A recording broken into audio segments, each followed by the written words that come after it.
I'm here for the first time representing Marxism-leninism-maoism, principally Maoism, on YouTube.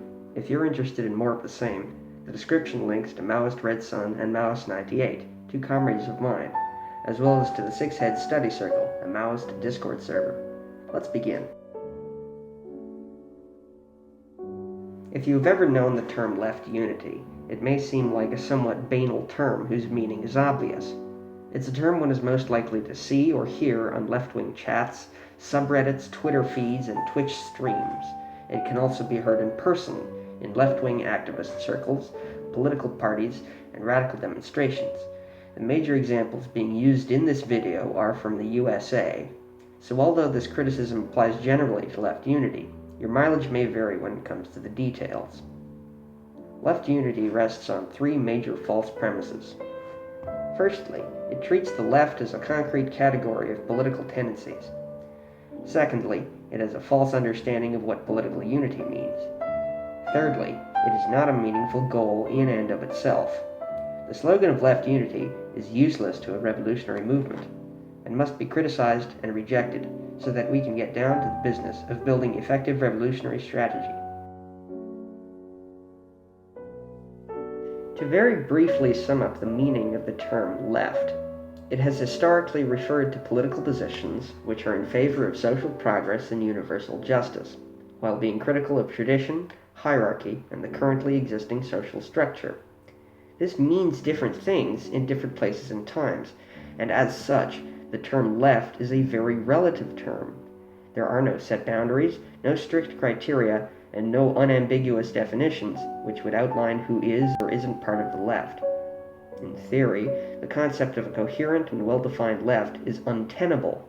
In practice, if a left unity coalition is to be built, there will have to be someone who decides who counts as being part of the left or not, and such decisions cannot help but be arbitrary. An especially mean idea would be to create a group that espouses left unity, but actually holds a strict internal line and silences dissent. But such groups are also far less popular. Conversely, the DSA may be among the broadest of broad tents, as it includes anarchists, social democrats, Trotskyists, Marxist-Leninists, and if all those were not enough, a healthy dose of left-leaning liberals. Such a coalition is so broad as to leave one wondering whether all of its participants have any one thing in common, other than they use the word left to describe themselves, or that they are all fond of the color red. This is at least a more genuinely left coalition than the one CPUSA is trying to build, which has consistently been centered around supporting establishment Democrats since the days of Earl Browder. The DSA strategy of defining the left broadly has worked insofar as it's drawn so many different political tendencies into their camp, but then they are faced with the difficult question of how to agree on any course of action whatsoever. And the only reason CPUSA doesn't have the same problem is because they are loyally following orders from above. The left does not go from being disunited to united merely by bringing leftists into one group. Left-wing groups, probably more often than other political groups, split when irreconcilable lines develop within their ranks, and such splits are reflected in the diversity of left-wing tendencies. What made Marxism and anarchism irreconcilable in the First International is no less irreconcilable today. The same can be said of the split of the Second International, the Stalin-Trotsky split, the Sino-Soviet split, and the Sino-Albanian split. These splits are lamented by leftists, who imagine that, had they not happened, the left would be stronger and more successful. This is based on a mistaken or incomplete idea of why these splits happened, either by attributing the splits to mere personal conflict rather than political difference, or by claiming that the conflict is only relative to the era in which it happens, and that given enough time, reconciliation becomes possible again. Left unity coalitions consistently fail to meet the definition of unity. For the DSA, this is because the various chapters, each one with a different composition, have hardly any means of acting as one. The federal leadership is weak and timid, expressing in itself the bare minimum of a political position and leaving almost all of the details of policy and organization up to the chapters. As such, DSA hardly qualifies as an organization in its own right, and appears more like a loose umbrella term comparable to Antifa or progressive. To be inclusive of the whole left, the DSA sacrifices unity, but leftism without unity is not left unity. For the CPUSA's so-called anti-monopoly coalition, meaning its alliance with the Democratic Party, the problem is that the positions of the CPUSA itself are always and invariably subordinated to the task of defeating the extreme right by voting blue no matter who. As such, CPUSA hardly qualifies as a party in its own right, and appears more like a vestigial leftish appendage of the Democratic Party, similar to what Earl Browder created when he liquidated the party. Everything after Foster's refoundation is just Browderism without Browder. To achieve perfect unity, the CPUSA sacrifices leftism. Unity without leftism is not left unity.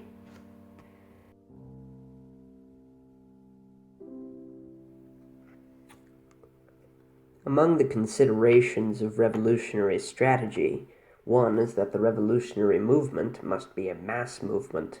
This is the correct understanding that, incorrectly applied, justifies the slogan of left unity. People who advocate for left unity express fears that, without left unity, any single left-wing group will be too numerically weak to influence anything. They behave as though political arguments between leftists are the biggest threat to mass power, and slander those leftists as sectarians who subject others to purity tests. The idea of building mass power through left unity, however, is a half-assed solution to a complicated problem. If an organization must court different left-wing tendencies to build mass power, its entire base is made of people who were already previously affiliated with some existing tendency or group. Although there are exceptions, this tends to mean that left unity coalitions are made entirely of people already part of the activist scene. This has two negative implications. Firstly, that the mass base is not primarily working class, and most of its members are likely to be students or professionals. Secondly, that more focus is placed on recruiting leftists than on winning over unaffiliated people. The correct strategy of building mass power begins by going to the masses themselves in their neighborhoods and workplaces. It consists of identifying advanced, intermediate, and backward sections of the masses, of agitating, educating, and organizing among people who are part of no scene at all. This is difficult. In every historical case, building mass support takes decades of dedicated work on the part of revolutionaries. Those leftists who advocate for left unity are, more likely than not, too lazy to put in this kind of effort. For a revolutionary movement to be successful, it must have, among other things, a central leadership, a clear political position, and a correct approach towards disagreements within the movement. The benefit of a central leadership is in its ability to coordinate strategy and action and maintain effective discipline and organization in the rank and file. This is opposed to the notion that central leadership is too authoritarian and exclusive of too many potential allies. The benefit of a clear political position is that it gives rise to the strategy of revolution. This is opposed to the notion that leftists ought to work together for now, argue after the revolution, as if the argument were not about how to conduct the revolution itself. The benefit of a correct approach towards disagreements within the movement is that it helps to develop the political position of the movement.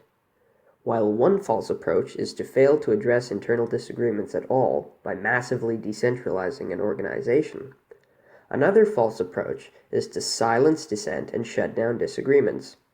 The correct approach is named by Mao Zedong as unity, struggle, unity, which means that if an organization is united, it will eventually develop a struggle over political positions. And this struggle must be conducted with a mind towards eventually achieving unity again. This is accomplished either by one side winning over the other side, or by particularly stubborn members being expelled. The latter option is less desirable, but sometimes necessary. The complaint of sectarianism only holds true when people would rather engage in splitting than in argument. As such, it is ironic and false to refer to leftists arguing about politics as sectarian. That being said, splits themselves can also be necessary and correct. When the Bolsheviks split from the Second International over the international support of the First World War, were they being sectarian? Would it have benefited the movement more if they had gone with the crowd? Would the Russian masses support the Bolsheviks if the Bolsheviks supported the war that was starving and killing them in droves? To answer any of these with a yes seems absurd, but that's exactly what is being implied by these partisans of nonpartisanship. There is nothing to be gained from the slogan of left unity, or the organizations which make it their motto. By studying the history of socialist thought and revolutionary movements, it's possible to better understand why splits happen, and why the tendencies that exist in the modern left cannot and should not be reconciled. Next time you are told about left unity, you can be confident in debunking and dismissing this harmful myth. This has been Jules, signing off with the red salute. Fuck left unity.